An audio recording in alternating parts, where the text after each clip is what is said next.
குருவே சரணம். சென்னையிலிருந்து உங்கள் பண்டிட் விஸ்வக். இன்று நாம் பார்க்க இருக்கிறது லக்னத்தில் ராகு, 2ஆம் இடத்தில் ராகு, 7ஆம் இடத்தில் ராகு, 8ஆம் இடத்தில் ராகு. அதாவது ராகு கேது தோஷங்கள். இதனால் திருமணம் தாமதப்படுகிறது. இது சம்பந்தமாக ஒரு கோவிலை நீங்கள் பார்க்க போகிறோம். இந்த ராகு கேது தோஷத்தால் திருமண வாழ்க்கை, திருமண காலங்கள் நீண்ட காலமாக தாமதப்படுத்தி கொண்டு இருக்குது. இது பல பேர் ஜாதகத்தில் இருக்கிற ஒரு விஷயம். அவங்களுக்கு அந்த அனுபவம் இருக்கும். இதுக்கு உகந்த ஒரு பரிகாரம் ஸ்தலமாக சொல்லப்படுவது எந்த கோவில்னா திருவிடைக்கழி.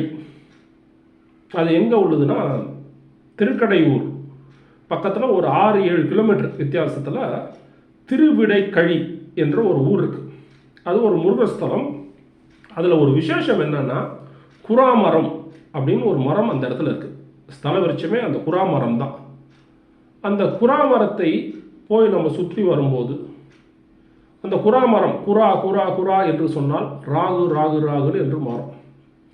ராகு பகவான் முருகரை வழிபட்ட ஒரு ஸ்தலம் திருவிடைக்கழி. அதனால் இந்த ராகு கேது தோஷம் இருந்து, இந்த தோஷம் என்ற வார்த்தை அது ஒரு வார்த்தை தான் தவிர பயன்படுத்துறதுக்காக இல்லை. எல்லாருக்கும் ஒரு பேர் இருக்கும். இப்போ எனக்கு விஸ்வக்குன்னு ஒரு பேர் இருக்குது. அது மாதிரி அவங்கவுங்களுக்கும் ஒரு பேர் இருக்கும். அது மாதிரி அது ஒரு பேர் தான் தவிர தோஷம் என்ற வார்த்தை பயன்படுத்துவது அல்ல. அதை சரி செய்ய உள்ள ஒரு இடம்தான் திருவிடைக்கழி. அந்த கோவிலுக்கு போயிட்டு இதில் முக்கியமாக போக வேண்டிய நாளை இதை பார்த்துங்க. உங்களுக்கு ராகு எந்த இடத்துல இருக்கார் ஜாதக கட்டத்தில் மேஷம் முதல் மீன ராசி வரை இருக்குது.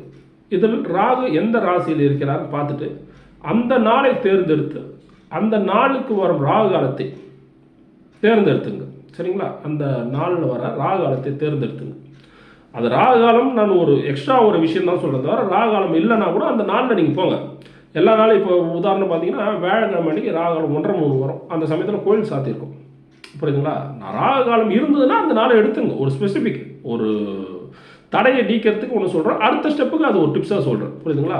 அதுக்காக ராகு காலம் தான் போகணும் இல்லை. ராகு காலம் அந்த நாளில் இருந்தால் யூஸ் பண்ணுங்கன்னு சொல்கிற வரது தான். அதனால் நீங்கள் என்ன பண்ணுறீங்கன்னா உங்கள் ஜாதக கட்டத்தில் ராகு பகவான் எந்த இடத்துல இருக்காருன்னு பார்த்துங்க. குறிப்பிட்டு நம்ம திருமணத்துக்கு சம்பந்தமான விஷயங்கள் என்னது 1, 2, 7, 8 இந்த இடத்துல ராகு கேதுகள் சம்பந்தமாக இருக்க சொல்லும். அந்த குறிப்பிட்ட அந்த ராகு பகவான் எந்த இடத்துல இருக்கார், எந்த கட்டத்தில் இருக்கார், ரிஷப ராசியாக இருந்தால் வெள்ளிக்கிழமை, மேஷ ராசியாக இருந்தால் செவ்வாய்க்கிழமை, மிதுன ராசியாக இருந்தால் புதன்கிழமை, கடக ராசியாக இருந்தால் திங்கக்கிழமை, அது மாதிரி ஒரு எடுத்துங்க. சரிங்களா?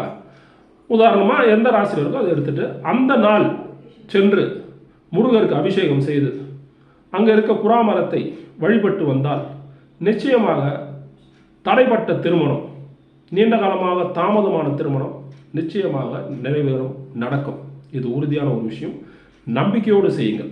முருகரை வழிபடும் போது நிச்சயமாக உங்களுக்கு விரைவில் திருமணம் நடக்கும். இது ஆணாக இருந்தாலும் பெண்ணாக இருந்தாலும் இது பொருந்தும். அதனால் நீண்ட காலமாக 27, 28 வயசு, 30 வயசு ஆகியும் திருமணமாகவில்லை அப்படின்ற நபர்கள் ராகு கேது தோஷத்தால் கண்டிப்பாக பாதிப்படைந்திருக்கும். அதை சரி செய்கிறதுக்கு நிச்சயமாக நீங்கள் திருவிடைக்கழி என்ற ஊரில் இருக்கும் முருகரை தரிசனம் செய்வதும், அங்கே இருக்க குராமரத்தை வலம் வருவதும், முருகருக்கு அபிஷேகம் செய்வதும் நிச்சயமாக உங்களுக்கு விரைவில் திருமணத்தை ஏற்படுத்தி கொடுக்கும். திருமண வாழ்க்கையும் சிறப்பாக இருக்கும். நன்றி, வாழ்த்துக்கள். வாழ்க வளமுடன். Don't forget to like and subscribe.